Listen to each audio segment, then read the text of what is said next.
اتفاق ہی سمجھ لیں کہ جس وقت پنڈال میں خوب اندھیرا ہوا، اس سمے میں پنڈال سے باہر کھلے آکاش تلے کھڑا تھا اور میں نے اس ہٹے کٹے پجاری کو بہت دھیان سے دیکھا تھا، جو کسی آدم خور درندے کی طرح پنجوں کے بل بھاگتا ہوا پنڈال سے باہر نکلا تھا۔ پنڈت پجاریوں کے تمبو کی طرف جانے کی بجائے وہ اس سیاہ رنگ کی مرسڈیز کار میں بیٹھ گیا جو بجری کی ربش میں پہلے سے تیار کھڑی تھی۔ پجاری کے بیٹھتے ہی وہ آندھی اور طوفان کی طرح ریس لگاتی ہوئی کھلے پھاٹک سے باہر نکل گئی۔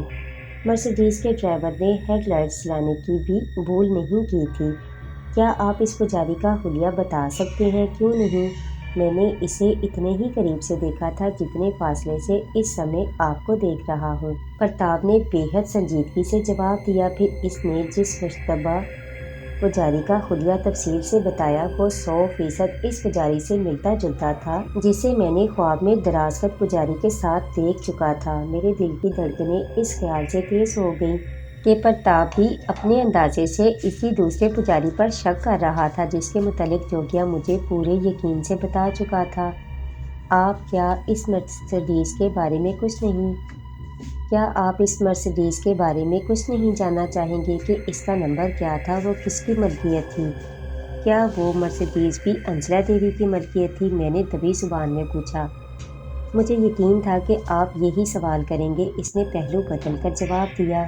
پھر کافی کا گھونٹ لیتے ہوئے بولا، آپ کے من میں انجلا دیوی کا جو دھیان آیا وہ غلط نہیں ہے۔ میں آپ کی تمام بات سن چکا ہوں۔ میں شکر گزار ہوں کہ آپ نے مجھ سے مل کر حالات سے آگاہ کرنے کی زحمت گوارا کی، لیکن ایک سوال میں بھی آپ سے کرنا چاہوں گا۔ آپ کو ادھیکار ہے سوال کرنے کا، پوچھیے کیا پوچھنا چاہتے ہیں۔ انجلا دیوی کو میری ذات سے کیا دشمنی ہو سکتی ہے؟ میں نے اسے کریدنے کی خاطر بے حد سنجیدگی سے دریافت کیا۔ یہ جاننے کے لیے آپ کو اس بات کا بھی کھوج لگانا پڑے گا کہ گپتا نریش چندر۔ پرتاپ کچھ کہتے کہتے یوں ہکلانے لگا جیسے اس پر اچانک کسی خطرناک مرض کا حملہ پوری شدت سے ہو رہا ہو۔ اس نے کافی کا کپ رکھ کر خلا میں دونوں ہاتھوں سے کسی نادیدہ چیز کو پکڑنے کا انداز اختیار کیا جو غالباً اس کا گلا گھونٹنے کی کوشش کر رہا تھا۔ اس کے چہرے پر نظر آنے والا کرب اس بات کی غمازی کر رہا تھا کہ وہ موت اور زندگی کی کشمکش سے دوچار تھا۔ اس کی آنکھیں بھی اپنے حلقوں سے ابلتی نظر آ رہی تھیں۔ اس کے چہرے کی رنگت یکلخت سرد پڑ چکی تھی۔ وہ اس طرح اپنے ہاتھ پاؤں مار رہا تھا جیسے موت اور زندگی کا فاصلہ تیزی سے گھٹ رہا ہو۔ پھر وہ بوکھلا کر کھڑا ہو گیا، اس طرح ہاتھ چلانے لگا جیسے اس سے لڑنے کی کوشش کر رہا ہو۔ اس کے چہرے پر نظر آنے والے اذیت اور کرب کے تاثرات پھیل کر گہرے ہونے لگے۔ اس کا جسم سرتاپا اس طرح لرزنے لگا جیسے اس کو بجلی کے ننگے تاروں سے باندھ کر اس میں کرنٹ دوڑا دیا گیا ہو۔ اس کے حلق سے خرخراہٹ کی بلند ہونے والی آوازیں تیزی سے گھٹ رہی تھیں۔ وہ بس کوئی دم کا مہمان نظر آ رہا تھا جب اچانک ایک بلند شعلہ نظروں سے اوجھل ہو گیا۔ اس کے ساتھ ہی پرتاپ لڑکھڑاتا ہوا دوبارہ کرسی پر بیٹھ گیا۔ وہ بری طرح ہانپ رہا تھا۔ اس کی پھٹی پھٹی نظروں میں اس وقت بھی خوف و دہشت کے ملے جلے تاثرات نظر آ رہے تھے۔ میں جو حیرت کی تصویر بنا بیٹھا سب کچھ دیکھ رہا تھا۔ پرتاپ کی حالت قدرے سنبھلتی دیکھ کر بولا، مسٹر پرتاپ، اب آپ کیسا محسوس کر رہے ہیں؟ آپ اس نے مجھے اس طرح تعجب سے دیکھا جیسے کمرے میں میری موجودگی سے بے خبر تھا۔ میں آپ کے دفتر میں کس طرح آ گیا؟ اس نے حیرت کا اظہار کیا۔ پلیز ریلیکس، میں نے اسے تسلی دی۔ آپ کو اس وقت صرف سکون اور آرام کی ضرورت ہے۔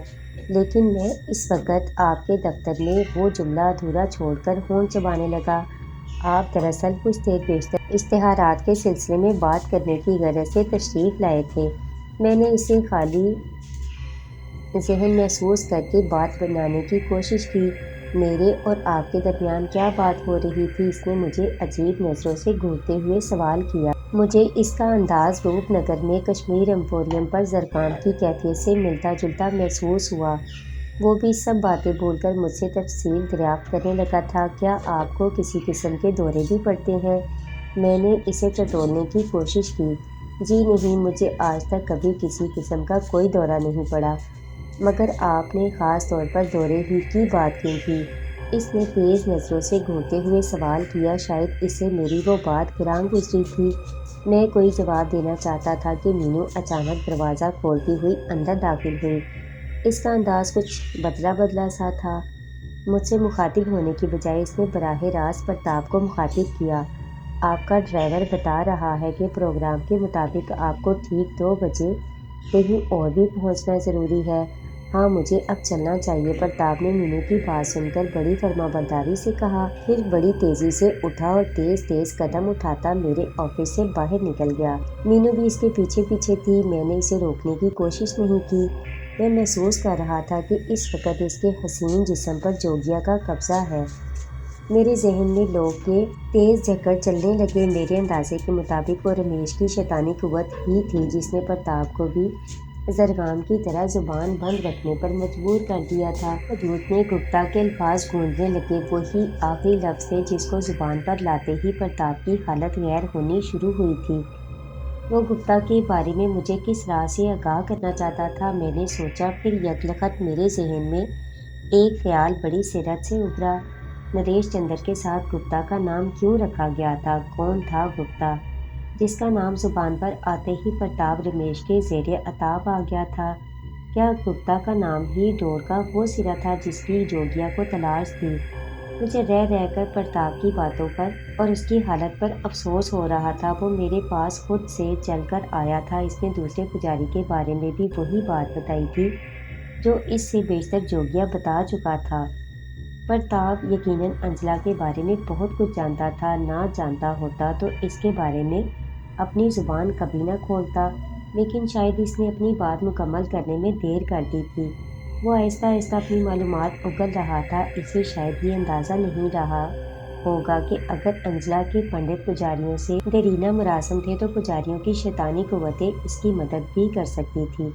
پرتاپ کی باتوں سے صاف ظاہر تھا کہ وہ انجلا اور پنڈت پجاریوں کے میل جول سے خوش نہیں تھا، مگر کیوں؟ وہ کس کی مخالفت میں زہر اگلنے کی کوشش کر رہا تھا؟ کیا اس کا ہدف پنڈت پجاری تھے یا انجلا دیوی؟ اگر وہ انجلا کے خلاف کسی ایسے راز سے واقف تھا جس کا انکشاف دھماکہ خیز ثابت ہو سکتا تھا تو شاید اس نے میرے پاس آ کر غلطی ہی کی تھی۔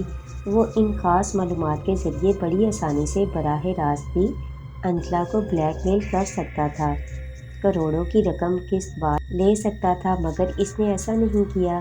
میرے پاس چلا آیا۔ شاید وہ میرے ذریعے انجلا کے خلاف کوئی مہم چلانے کا پروگرام مرتب کر کے آیا تھا۔ طبی کسی زہریلے سانپ کی طرح آہستہ آہستہ اپنی کنڈلی کے بل کھول رہا تھا، لیکن گپتا کا نام زبان پر لاتے ہی وہ کسی شیطانی قوت کے عطاف کا شکار ہو گیا۔ پرتاپ کی کیفیت دیکھ کر میرے ذہن میں زرگام کا تصور ابھرا تھا۔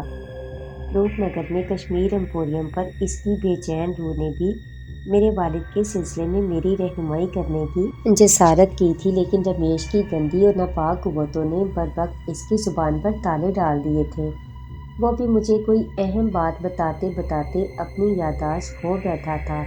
خود رمیش نے بھی برملا اس بات کا اقرار کیا تھا۔ پرتاپ کے سلسلے میں بھی یقیناً رمیش ہی نے اچانک کوئی طاغوتی عمل کر کے اسے جنونی کیفیت سے دوچار کر دیا ہوگا۔ وہ خود کہیں دور چھپا بیٹھا تھا، لیکن اس کی نظروں کی ماورائی قوتیں حالات کا جائزہ لے رہی ہوں گی۔ وہ میرا جانی دشمن بن گیا تھا تو اسے میرے بارے میں اس کے جنتر منتر کے بغیر ایک ایک پل کی خبر پہنچا رہے ہوں گے۔ اسے پرتاپ کے میرے دفتر آنے کی بھنک مل گئی ہوگی۔ وہ دور بیٹھا ایک ایک بات سن رہا ہوگا۔ گپتا کا نام پرتاپ کی زبان پر آتے ہی اس کی گندی قوتیں حرکت میں آ گئی ہوں گی۔ پرتاپ کے سلسلے میں بھی اس نے وہی آزمودہ جنتر آزمایا ہوگا جو اس نے قبل روپ نگر میں زرگام کی یادداشت گم کرنے میں نہایت مؤثر ثابت ہو چکا تھا۔ اگر وہ شعلہ اچانک نہ بھڑکتا تو عین ممکن تھا کہ پرتاپ کی موت میرے آفس ہی میں واقع ہو جاتی۔ میرے لیے پریشانیاں بڑھ جاتی۔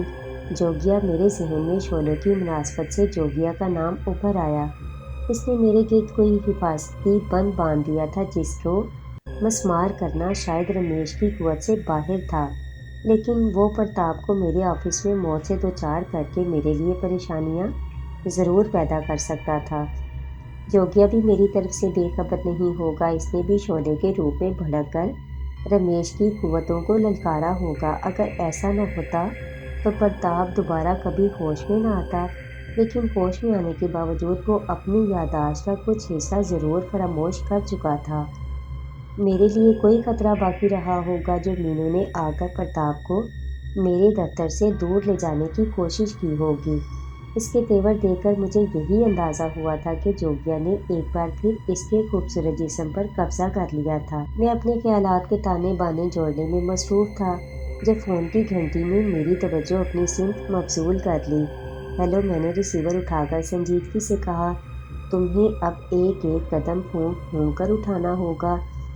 دوسری سم سے مینو کی بجائے فاقہ کی مانوس آواز سنائی دی۔ اس نے جوگیا کا مخصوص کوڈ دہرانے کے بعد ہی گفتگو شروع کی تھی۔ پرتاپ، مجھے فی الحال پرتاپ کو بھول جاؤ، فاقہ نے تیزی سے کہا۔ میری بات دھیان سے سنو۔ وہ جو ابھی تک کہیں پاتال میں چوروں کی طرح چھپا بیٹھا ہے، بوکھلا کر باہر نکل آیا ہے۔ پرتاپ کے زندہ بچ جانے کے بعد اب اس نیچ ذات کمینے کو پورا وشواس ہو گیا ہے کہ کوئی شکتی تمہاری سہایتا کر رہی ہے، اس لیے وہ آپے سے باہر ہو رہا ہے۔ شیر جب گولی کھا کر زخمی ہوتا ہے تو فوری طور پر بھاگ جاتا ہے، لیکن اپنے دشمن کی گھات لگا کر بیٹھ جاتا ہے۔ رمیش بھی اس سمے زخمی درندے کے انوسار پاگل ہو رہا ہے۔ اس کی نظریں ابھی تک میری شکتی کو نہیں کھود سکی، پرنتو مجھے سامنے لانے کے کارن جو کچھ بھی کر سکتا ہے میں اسی لیے تمہیں ہوشیار کر رہا ہوں۔ بھول کر بھی کوئی غلط قدم مت اٹھانا ورنہ بازی پلٹ بھی سکتی ہے۔ کیا تم رمیش کی قوت سے خائف ہو؟ میں نے غیر اختیاری طور پر پوچھ لیا۔ میں نے یہ کب کہا؟ میرا مطلب یہ ہے کہ جب وہ پرتاپ کا گلا گھونٹ رہا تھا اس وقت تم اسے آسانی سے موت کے گھاٹ اتار سکتے تھے۔ میں نے تل ملا کر کہا، سارا قصہ پاک ہو جاتا۔ نہیں، فاقہ نے جواب دیا، پراسرار قوتوں پر بھی کچھ بندشیں عائد ہوتی ہیں۔ وہ ایک خاص حد سے آگے نہیں پھلانگ سکتیں، اور رمیش جو کچھ کر رہا ہے کیا وہ جائز ہے؟ میں نے بمشکل اپنا غصہ ضبط کرتے ہوئے کہا۔ زروام کو بے گناہ مارا گیا۔ میرے والد کی موت جن حالات میں ہوئی تم اس سے بھی واقف ہو۔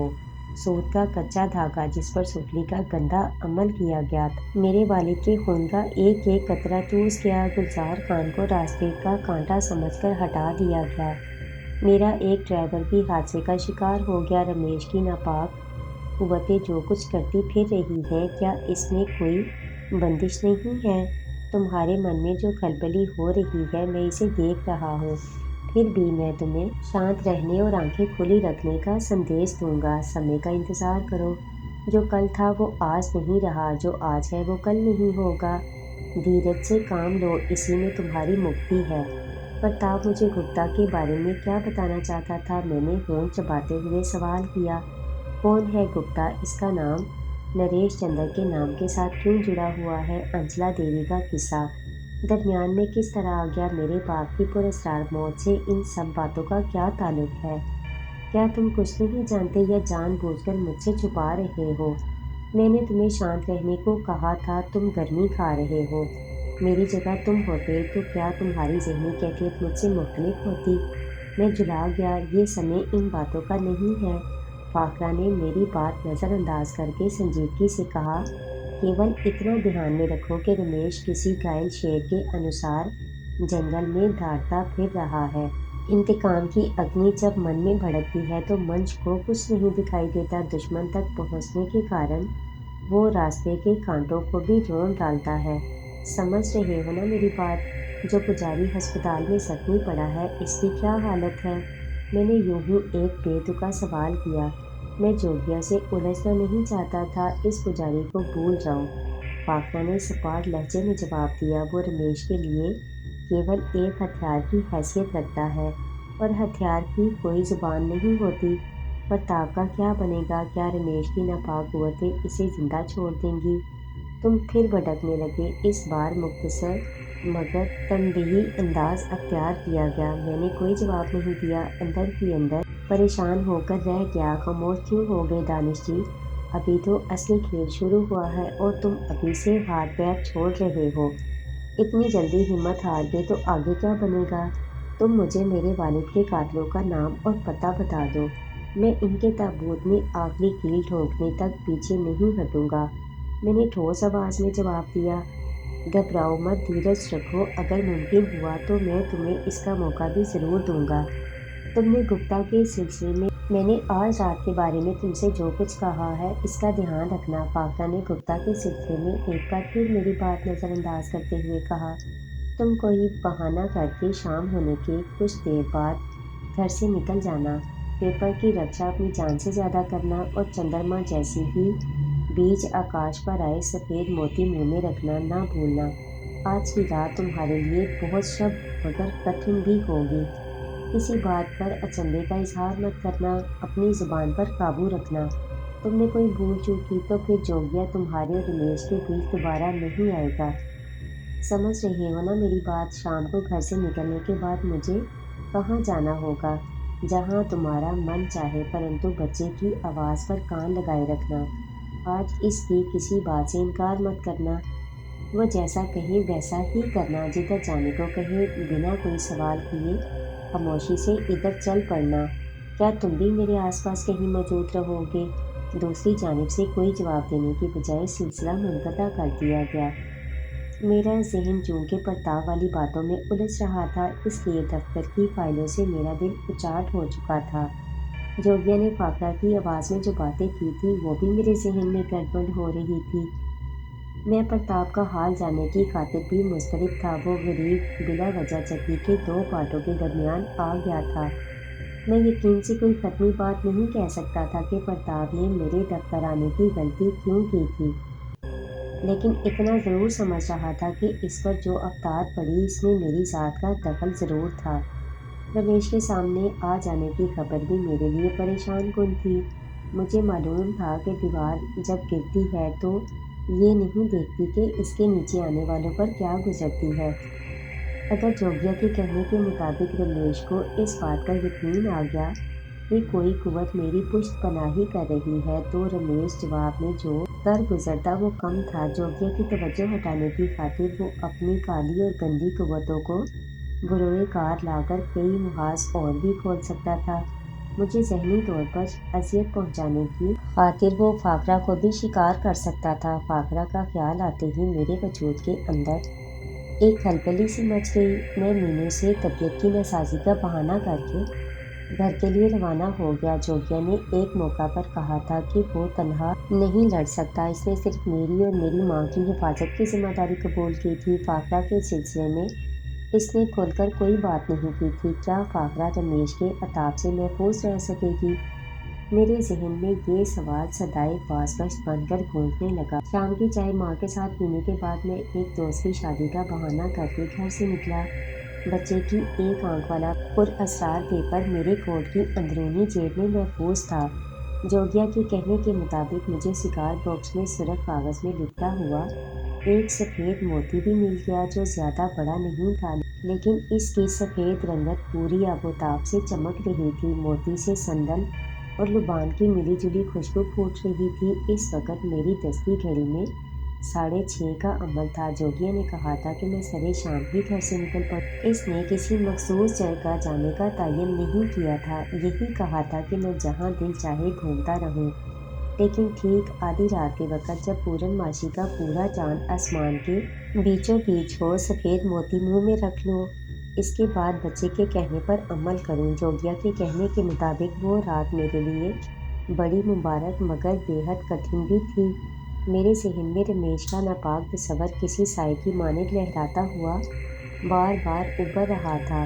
جوگیا نے کہا تھا کہ رمیش اس بات سے آگاہ ہو چکا ہے کہ کوئی نادیدہ قوت میری مدد کر رہی تھی۔ وہ خطرناک شخصیت کا مالک تھا، نہ جانے کتنی گندی قوتیں اس کے زیر اثر ہوں گی۔ وہ شیطانی طاقتوں کا مالک نہ ہوتا تو صرف مجھ سے متعلق 3-4 زندگیوں کو موت کے گھاٹ اتارنے کے باوجود اس طرح کھلے عام نہ دندناتا پھر رہا ہوتا۔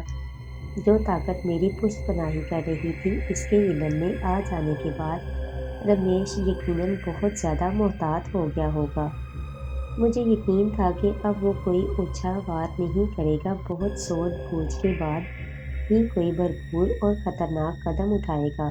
جادو کی ہانڈی بھی میری طرف اڑا سکتا تھا۔ مجھے یہ بات میرے ایک ہندو دوست نے کالج کے زمانے میں بتائی تھی کہ سفلی کا سب سے خطرناک عمل سال میں صرف ایک بار اس رات ہوتا ہے جب ہولی جلائی جاتی ہے۔ اس رات عمل کرنے والا کسی کوری ہانڈی میں خطرناک بچھو اور زہریلے حشرات بھر دیتا ہے۔ شیشے کے نوکیلے ٹکڑے اور بڑی بڑی کیلیں بھی ہوتی ہیں۔ پھر عمل کرنے والا اپنا ناپاک عمل کر کے اسے فضا میں چھوڑ دیتا ہے اور جان لیوا ہانڈی دشمن کے نام پر ہی اڑتی ہوئی جا کر مطلوبہ شخص سے ٹکرا کر پاش پاش ہو جاتی ہے۔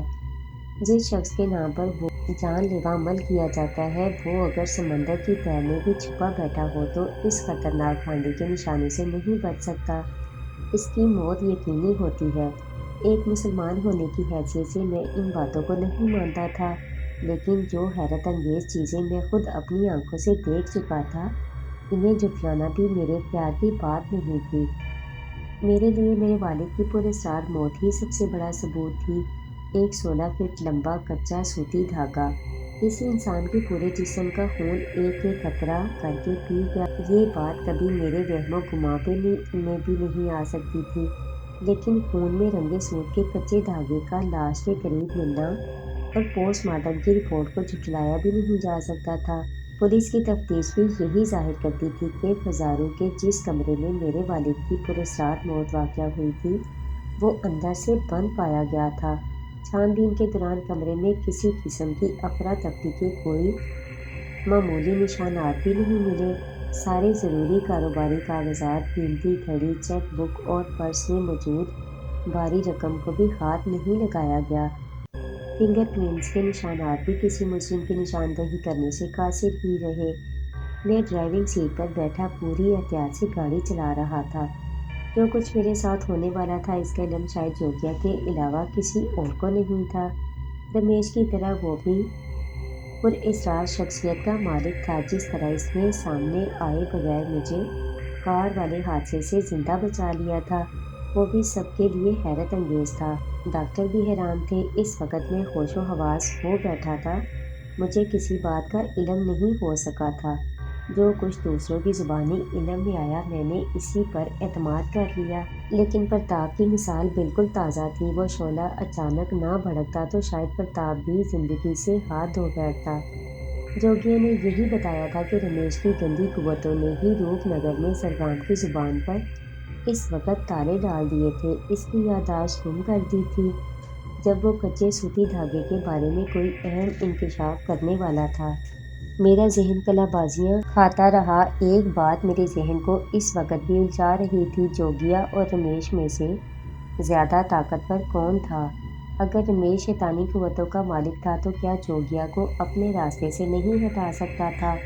اور اگر جوگیا بھاری پڑ رہا ہوتا تو پھر رمیش کو ڈھیل کیوں دے رہا تھا؟ کیا وہ دونوں برابر کی طاقت رکھتے تھے یا کوئی اور وجہ تھی؟ جو ایک دوسرے سے ٹکرانے سے گریز کر رہے تھے۔ جوگیا نے کہا تھا کہ اس پر کچھ بندشیں عائد تھیں، لیکن رمیش اب تک اپنی کمینگی اور سفلی کے ناپاک عمل سے جو کچھ کر چکا تھا اور کر رہا تھا، اس سے صاف ظاہر تھا کہ ہر قسم کی بندشوں سے آزاد تھا۔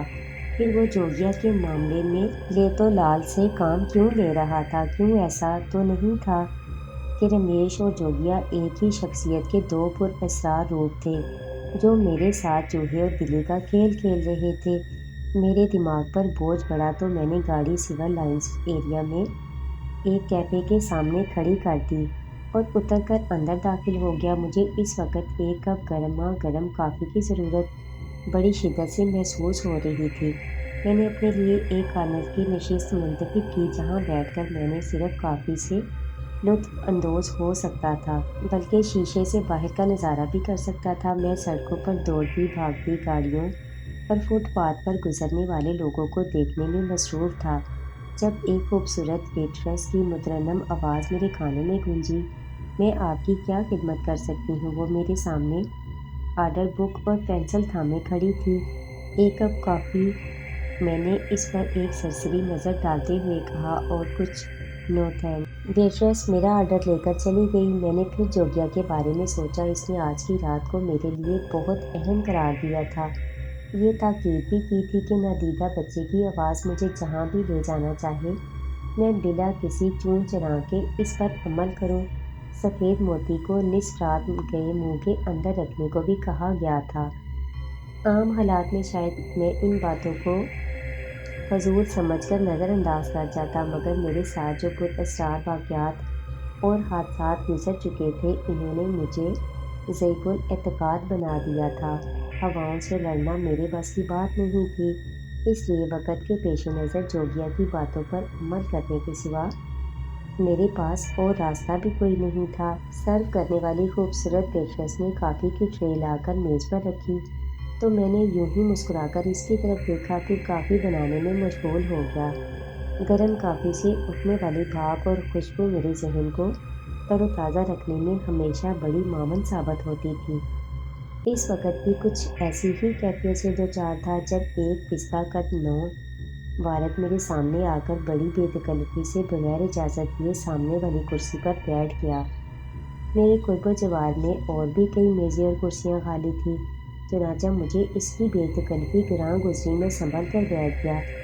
پھر میں اسے اس کی بے تکلفی اور بد اخلاقی کا احساس دلانے کی خاطر کچھ کہنے کے لیے مناسب الفاظ تلاش کر رہا تھا جب اس نے مسکرا کر کہا، خاکسار کو پروفیسر خفتی کے نام سے جانا پہچانا جاتا ہے۔ آپ کو میرا اپنے ساتھ بیٹھنا ناگوار خاطر تو نہیں لگا؟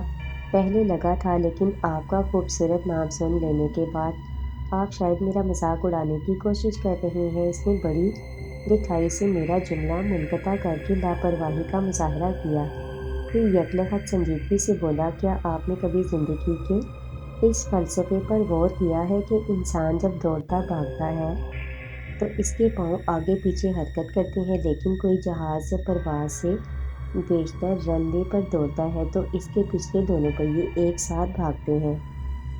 دوبارہ کبھی جہاز دیکھنے کا اتفاق ہوا تو غور ضرور کیجیے گا۔ میں نے اسے گھورتے ہوئے جواب دیا، جہاز کے کچھ پہیے آگے بھی ہوتے ہیں۔ درست فرمایا آپ نے، لیکن وہ بھی ساتھ ساتھ چلتے ہیں، انسان کی طرح آگے پیچھے قدم نہیں مارتے۔ وہ بدستور سنجیدہ تھا۔ کار کے بارے میں آپ کی ماہرانہ رائے کیا ہے؟ میں نے اس کا مذاق اڑانے کی کوشش کی۔ میں چونکہ عرصے سے بیکار ہوں، اس لیے میں نے کبھی کار پر غور نہیں کیا۔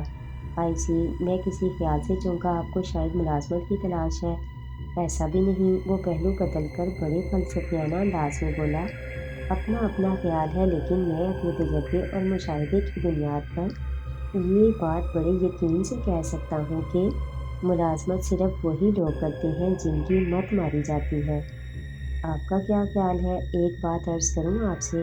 میں نے اسے ناخوشگوار انداز میں مخاطب کیا۔ جی فرمائیے۔ آپ شاید غلطی سے ایک ایسی میز پر بیٹھ گئے ہیں جہاں ایک شخص سکون سے بیٹھ کر کافی پینے آیا ہے۔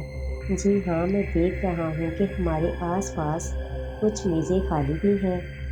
وہ ایک طویل سانس لے کر بولا، خالی میزیں اور خالی کرسیاں دیکھ کر مجھے انسان کی بے مائگی کا احساس ہوتا ہے۔ میرا خیال ہے کہ افلاطون نے اپنے کسی شاگرد کو، آپ کافی پینا پسند کریں گے؟ میں نے اسے تیز نظروں سے گھورا۔ اس کی حماقت آمیز گفتگو میرے لیے ناقابل برداشت ہوتی جا رہی تھی۔ جی نہیں، میں زہر پینے کا عادی نہیں ہوں۔ کیا مطلب؟ میں اپنا غصہ برداشت نہ کر سکا۔ آپ کافی کو زہر سمجھتے ہیں؟ جس کافی میں زہر ملا ہوا ہو، دنیا کا ہر باشعور آدمی زہر ہی کہے گا۔ اس نے میز پر کوہنی ٹکا کر مدھم لہجے میں کہا، پھر جوگیا کا مخصوص قول دہراتے ہوئے بولا، اس نے یہی کہا تھا نا کہ آج کا دن تمہارے لیے شبھ بھی ہے اور کٹھن بھی۔ اب تم کافی چھوڑ کر وقت گزارنے کی فکر کرو۔ تمہارے حصے کی کٹھنائیاں پروفیسر خفتی بھگت لے گا۔ مجھے یوں محسوس ہوا جیسے کسی بچھو نے بے خیالی میں مجھے ڈنک مار دیا ہو۔ میں نے کافی کے کپ سے اٹھتی بھاپ کو دیکھا۔ اگر جوگیا نے اس نوبارد کے ذریعے مجھے خطرے سے بروقت آگاہ نہ کرایا ہوتا تو میری موت یقینی تھی۔ رمیش کے راستے کا کانٹا ہمیشہ کے لیے نکل جاتا۔ میں نے کسی خیال سے نظر اٹھا کر اس خوبصورت ویٹرس کی طرف دیکھا جس نے مجھے کافی سرو کی تھی۔ نہیں، پروفیسر نے مسکرا کر کہا، سندر ناریاں امرت ہوتی ہیں۔ مد سے بھرا پیالہ ان کے شریر میں کیول رس بھرا ہوتا ہے، ان کا زہر سے کیا کام؟ پھر میں نے پروفیسر کو غور سے دیکھا۔ وہی چکر چلا رہا ہے جو کل تک پاتال میں کسی طاعون زدہ چوہے کی طرح چھپا بیٹھا تھا۔ اس نے مسکرا کر کہا، پھر کافی کا کپ میرے سامنے سے اٹھا کر اپنے ہونٹوں سے لگا لیا۔ یہ کیا کر رہے ہو؟ میں نے اسے تیزی سے ٹوکا۔ ابھی تم نے کہا تھا کہ کافی میں نے غلط نہیں کہا تھا۔ وہ مسکرا کر بولا، تم چنتا مت کرو، لوہے کو لوہا ہی کاٹتا ہے۔ تم کیول اپنا دھیان رکھو۔ جوگیا نے آج کی رات کے بارے میں جو کچھ کہا ہے اس پر دھیان رکھنا۔ اب جاؤ، صبح کے لیے روزہ رکھ لو، اسی میں تمہاری مکتی ہے۔ میں نے کوئی جواب نہیں دیا۔ جیب سے پرس نکال کر کافی کا بل چکانے کی خاطر کچھ نوٹ میز پر رکھے اور خاموشی سے اٹھ گیا۔ پروفیسر کپتی وہ نہیں تھا جو بظاہر نظر آ رہا تھا۔ جوگیا کا مخصوص کوڈ دہرانے کے بعد اس نے میری میز پر آنے کا مقصد بیان کر دیا تھا۔ لیکن ایک بات بہرحال میرے لیے تشویش طلب تھی۔ اگر کافی میں رمیش کی طاغوتی قوتوں نے کسی طرح زہر شامل کر دیا تھا تو پھر پروفیسر نے یا وہ جو کوئی بھی تھا اتنے اطمینان سے کپ اٹھا کر ہونٹوں سے کیوں لگا لیا؟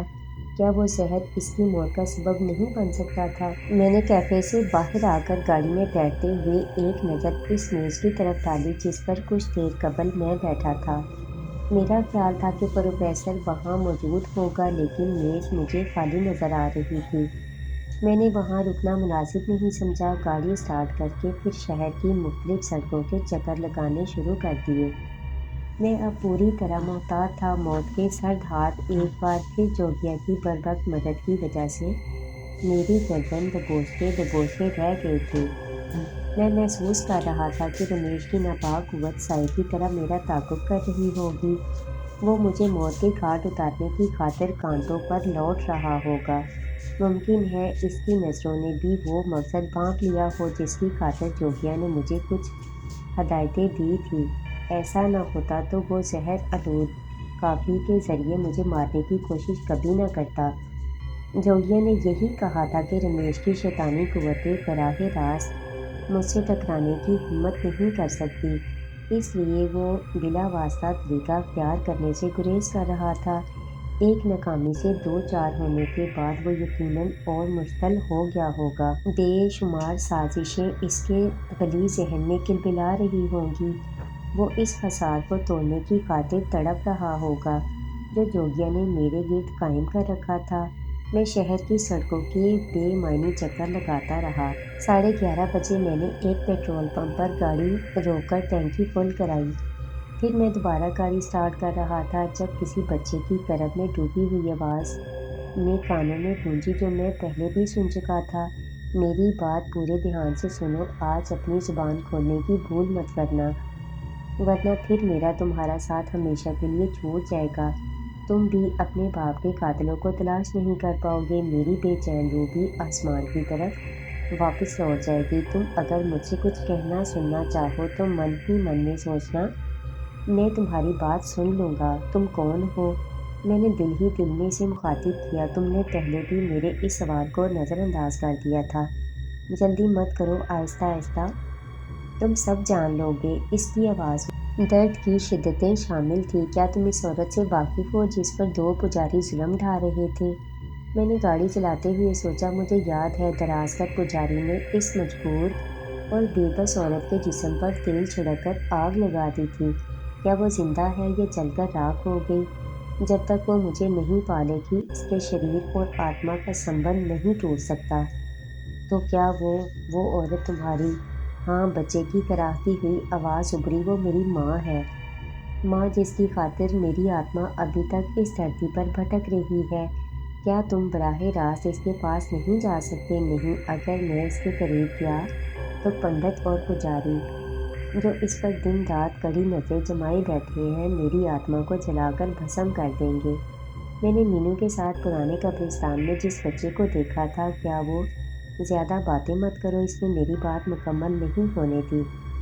صرف وہی کرو جو جوگیا نے کہا ہے، سفید موتی نکال کر منہ میں دبا لو، پورنماشی کا چاند آسمان کے بیچ آنے کا سمے ہو رہا ہے۔ میں نے بچے کی ہدایت پر عمل کرنے میں دیر نہیں کی۔ سفید موتی نکال کر زبان کے نیچے دبا لیا۔ جوگیا سے تمہارا کیا رشتہ ہے؟ میرے اندر کے تجسس نے مجھے مجبور کر دیا۔ رشتے ناطے سب جھوٹ ہیں، مکر ہیں، دھوکہ ہے۔ بچے کی آواز تھوڑے توقف سے پھر میری قوت سماعت سے ٹکرائی۔ تمہارا اور جوگیا کا کیا سمبند ہے؟ وہ تمہاری مدد کیوں کر رہا ہے؟ شاید اس سے میری ساتھ سے ہمدردی ہو گئی ہے۔ میرے اس کے درمیان بھی ایسا ہی رشتہ ہے، اس کی کرپا ہے جو میرے کام آ رہا ہے، ورنہ اس پاپی سنسار میں کون کسی کے کام آتا ہے؟ تمہاری ماں کا کیا نام ہے؟ وہ کس کی قید میں ہے؟ پنڈت پنجاری اس کی نگرانی کیوں کر رہے ہیں؟ اپنی گاڑی اب کہیں حفاظت سے کھڑی کر دو۔ اس نے میری بات سنی انسنی کرتے ہوئے کہا، کیا تم میرے باپ کے قاتلوں کو بھی جانتے ہو؟ میں نے گاڑی کا رخ ایک پارکنگ لاٹ کی طرف جانے والے راستے پر موڑ دیا۔ جوگیا نے تم سے کہا تھا کہ سمے کا انتظار کرو، میں بھی یہی کہوں گا۔ میں اس نادیدہ بچے کا جواب سن کر تلملا اٹھا، لیکن میں نے سب سے کام لیا۔ کچھ دیر بعد میں نے گاڑی پارکنگ لاٹ میں لے جا کر پارک کی، پھر اتر کر نیچے آ گیا۔ میں اب تمہارا ہاتھ تھام کر جہاں لے جاؤں گا وہاں اپنی زبان بند ہی رکھنا۔ جب تک میری آواز نہ سنو کوئی بات مت کرنا، بچے نے کراہتی آواز میں کہا۔ پنڈت اور پجاریوں نے اب جو منڈال کھینچ رکھے ہیں وہ بارودی سرنگوں سے بھی زیادہ خطرناک ہیں۔ اس بار آگ بھڑک اٹھی تو پھر جوگیا بھی ہمارے کام نہیں آ سکے گا۔ صرف آنکھیں کھلی رکھنا اور بس۔ کیا تم مجھے اپنا نام بتانا پسند کرو گے؟ میں نے کسی خیال کے تک پوچھا۔ ذات پات اور بھید بھاؤ کے چکر میں مت الجھو، یہ سب اس دھرتی کے ڈھکوسلے ہیں۔ ایک منچ دوسرے منچ کے مشکل سمے میں کام آ جائے، یہی سب سے بڑا دین دھرم ہے۔ میں پھر اس کے جواب میں بھنا کر رہ گیا۔ سچی بات کا سودا ہمیشہ بڑا کڑوا ہوتا ہے، کراہتی ہوئی آواز میں جواب ملا۔ پھر بچے کے ہاتھ کی استحکامی انگلیوں نے میری کلائی کے گرد اپنا شکنجا ڈال دیا۔ میں کچھ دیر تک پیدل چلتا رہا، پھر ذہن پر ایک بے نام سی غنودگی طاری ہونے لگی۔ مجھے یوں لگا جیسے شدید دھند نے اچانک نمودار ہو کر میری بینائی کو بھی دھندلا دیا ہو۔ میں نے اس کیفیت سے چھٹکارا پانے کی کوشش کی لیکن کامیاب نہ ہو سکا۔ میری آنکھیں کھلی ہوئی تھیں لیکن دھند کی وجہ سے مجھے کوئی شے نہیں دکھائی دے رہی تھی۔ ایک بار پھر میری وہی کیفیت ہوئی جو پہلے بھی ہو چکی تھی۔ میں خود کو فضا میں تیرتا محسوس کر رہا تھا۔ میری یہ حالت کتنی دیر برقرار رہی میں یقین سے کچھ نہیں کہہ سکتا، لیکن دوبارہ جب میرے قدم زمین سے لگے اور دھند چھٹی تو میں نے خود کو ایک نیم تاریک اور ویران کمرے میں پایا۔ روشن دان یا کسی اور جگہ سے چھن چھن کر آنے والی مدھم روشنی اتنی کافی تھی کہ میں پوری طرح غور کرنے پر قرب و جوار کی چیزوں کو دیکھ سکتا۔ وہ کمرہ زیادہ بڑا نہیں تھا۔ ایک مصہری اور دو کرسیوں کے علاوہ وہاں فرنیچر نام کی کوئی اور چیز موجود نہیں تھی۔ کمرے کا دروازہ بند دکھائی دے رہا تھا۔ میری کلائی پر مضبوطی سے جمی ہوئی استحکامی انگلیاں مجھے کھینچتی ہوئی ایک دیوار کی سمت لے جا رہی تھیں جہاں کوئی فریم لٹکا نظر آ رہا تھا۔ میں دیوار کے قریب پہنچا تو فریم یکلخت روشن ہو گیا۔ میں چونکے بغیر نہ رہ سکا۔ وہ روشنی یقیناً کسی ساحرانہ قوت کا نتیجہ تھی جو صرف فریم تک محدود تھی۔ ایک معمولی سی کرن تھی جو ادھر ادھر پھورتی نظر نہیں آ رہی تھی۔ میں ایک لمحے کو دم بخود رہ گیا، پھر میری نظریں فریم میں لگی اس تصویر پر جم گئیں جسے غالباً برسوں سے صاف کرنے کی ضرورت نہیں محسوس کی گئی تھی۔ دھول اور گرد کے سبب چہروں کے نقوش واضح طور پر نہیں نظر آ رہے تھے۔ مجھے اس تصویر کے قریب لے جایا گیا تو کچھ نہ کچھ مقصد بھی ضرور ہوگا۔ میں نے تصویر پر جمی گرد صاف کرنے کے بارے میں سوچا، لیکن پھر نگاہیں پھٹی کی پھٹی رہ گئیں۔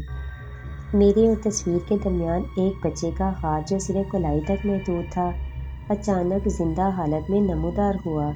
شاید میں کسی ہولناک فلم کا کوئی ڈراؤنا اور ناقابل یقین منظر دیکھ رہا تھا۔ میرے جسم میں ایک سنسنی سی دوڑ گئی۔ میری نظریں اس ہاتھ کو تصویر پر اٹی گرد کو جلدی جلدی صاف کرتا دیکھ رہی تھیں۔ پھر جب تصویر کے نقوش صاف نظر آنے لگے تو وہ ہاتھ نظروں سے اوجھل ہو گیا۔ میں نے تصویر پر غور کیا تو میرے اندر تجسس کی ایک لہر دوڑ گئی۔ میری آنکھیں دھوکہ نہیں کھا رہی تھیں۔ تصویر کے اندر جو مرد نظر آ رہا تھا وہ رمیش کے سوا کوئی اور نہیں تھا۔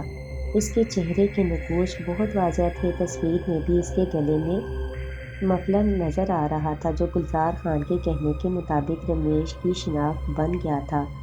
اس نے ساحل پر بھی اسی مفلر کو ہٹا کر اپنے گلے کے سڑتے گلتے زخم سے ایک کیڑا نکال کر دھماکہ کیا تھا۔